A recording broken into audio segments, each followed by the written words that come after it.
Bonjour à tous. Aujourd'hui, nous allons parler d'un sujet vraiment passionnant, la création du contenu en ligne. Que vous soyez intéressé par la cuisine, les jeux vidéo, les fitness, la mode. La création du contenu peut être un moyen pour partager votre passion avec le monde entier. Dans cette vidéo, je vais vous donner quelques conseils pour réussir cette aventure. Alors, restez avec nous jusqu'à la fin de cette vidéo. Si tu es nouveau sur cette chaîne, abonne-toi et lâche un like. On y va. Conseil numéro 1, vous devez trouver votre passion. La première étape pour la création du contenu en ligne, vous devez trouver votre passion. Donc, vous devez vous poser quelques questions. Qu'est-ce qui vous fait vibrer? Qu'est-ce qui vous rend enthousiaste? Que voulez-vous partager avec les autres? Découvrez votre domaine et soyez prêt à investir votre temps et votre énergie. Si vous demandez comment trouver votre passion, alors je vais vous expliquer. Numéro 1, si vous voulez trouver votre passion, vous devez explorer vos intérêts. Prenez au moins le temps d'explorer les différents domaines de votre vie, les différents domaines de votre vie qui vous intéressent. En d'autres termes, posez-vous des questions du genre, qu'est-ce qui me passionne? Autre question que vous devez vous poser, qu'est-ce qui me fait lever le matin? Quel sujet ou quelle activité me capte? En explorant vos intérêts, vous pouvez découvrir les domaines qui vous intéressent réellement. Deuxième point, pour trouver votre passion, vous devez expérimenter. Une fois que vous avez identifié quelques domaines d'intérêt, il est vraiment important de passer directement à l'action. Le fait de réfléchir, prendre tout du temps ne va pas vous aider. Alors, passez à l'action directement. Essayez des différentes activités. Apprenez des cours, participez à des événements ou encore rejoignez une communauté en ligne qui explore les mêmes domaines que vous. Alors, l'étape suivante est que une fois que vous découvrez votre domaine et vous expérimentez, l'étape suivante est que vous devez découvrir vos forces. C'est vraiment important de découvrir vos points forts et vos points faibles. Alors, réfléchissez à vos talents, réfléchissez à vos forces, vos compétences naturelles. Et vous devez vous poser la question, quelles sont les activités dans lesquelles vous excellez. Alors, une fois que vous connaissez vos forces, il faut maintenant passer à l'action et vous demander comment est-ce que vous pouvez intégrer vos forces dans votre passion. Cela au moins va vous permettre de vous démarquer de la concurrence. Donc si vous connaissez vos forces, vous allez démarquer de la concurrence et vous allez rester authentique. Le dernier point pour clore avec nos conseils, il faut rester curieux. Ce que vous devez retenir, c'est que la passion évolue avec le temps. Continuez à vous nourrir avec de nouvelles connaissances, à explorer de nouveaux sujets et rester curieux. Alors, vous devez aussi rester ouvert d'esprit à des opportunités et de vous adapter à des nouvelles passions. Donc, vous devez être bon dans tout ce que vous faites. Il ne faut pas rester seulement focus sur un point. Vous pouvez devenir maire à n'importe quel domaine. Il suffit justement de travailler. Alors, le deuxième conseil que je vais partager avec vous dans cette vidéo est que vous devez connaître votre public. Une fois que vous avez trouvé votre passion, maintenant il est essentiel de connaître votre public. Alors, pour connaître votre public, il y a des questions que vous devez vous poser. Qui sont vos futurs spectateurs ou lecteurs? Quels sont leurs besoins et quelles sont leurs attentes? Alors, vous devez aussi comprendre leur langage, comprendre aussi leurs intérêts et adapter votre contenu en conséquence. Alors, cela vous aidera à créer un lien fort avec votre public. Alors, voici quelques étapes pour connaître son public. Numéro 1, analyser les données géographiques. Analyser les données démographiques. Alors, il est essentiel et important d'analyser les données démographiques. Comment vous devez connaître l'âge de votre public, vous devez connaître les sexes de votre public et leur localisation géographique. Ces informations vous aidera à mieux cibler votre contenu et à les rendre plus pertinent avec votre public. Étape numéro 2, ce que vous devez faire des recherches approfondies.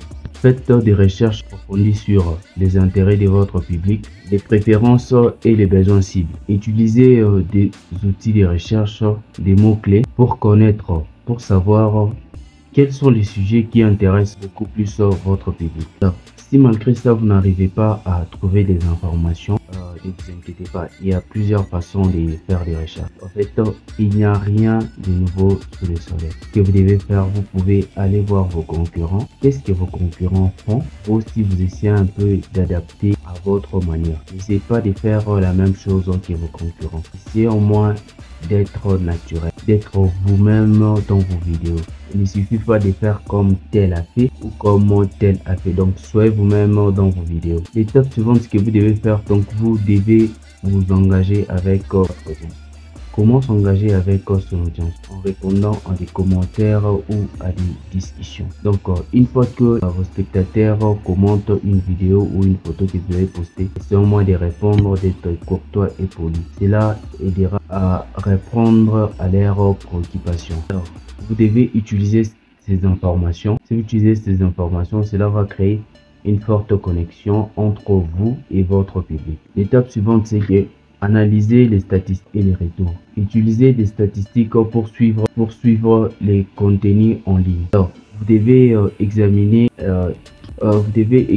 les données telles que le nombre de vues, le taux d'engagement et les nombres de commentaires. Pourquoi évaluer tout ça?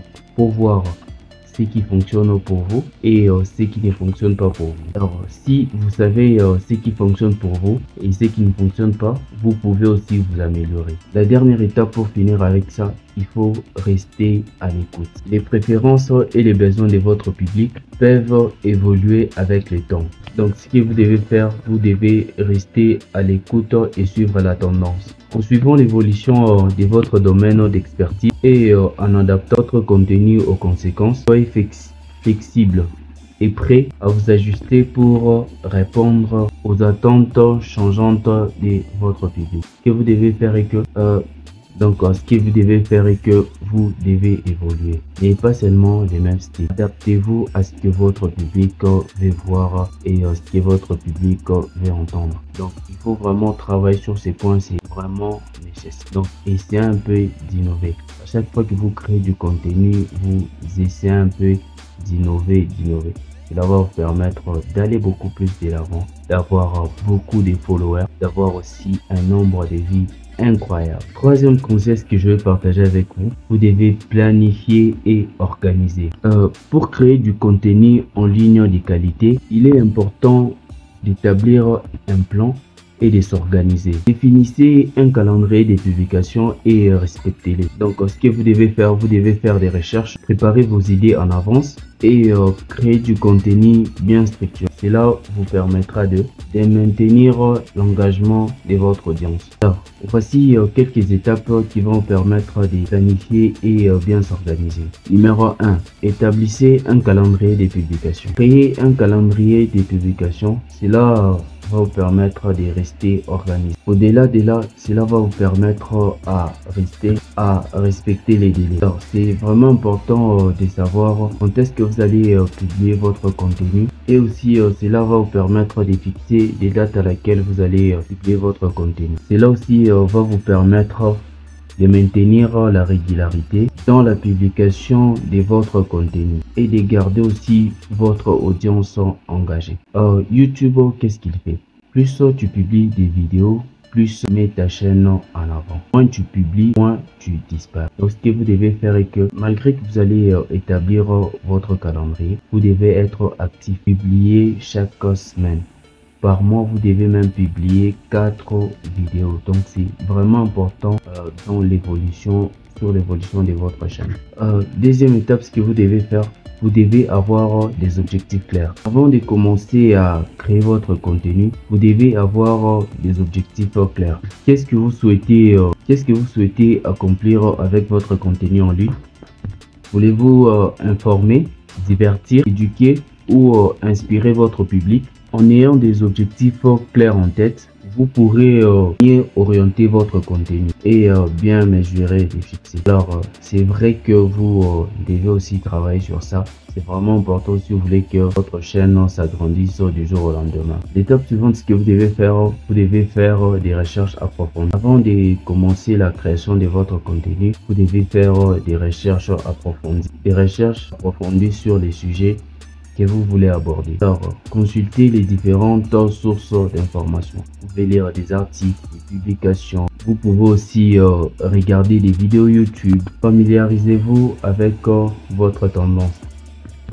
Cela vous permettra d'offrir un contenu de qualité. Et cela vous permettra d'être bien informé sur le sujet que vous traitez. Organisez vos idées. Une fois que vous avez effectué vos recherches, alors vous devez maintenant organiser vos idées. Alors, vous devez organiser vos idées d'une manière structurée et logique. Créez un plan ou une structure pour vos contenus afin de vous assurer que vos idées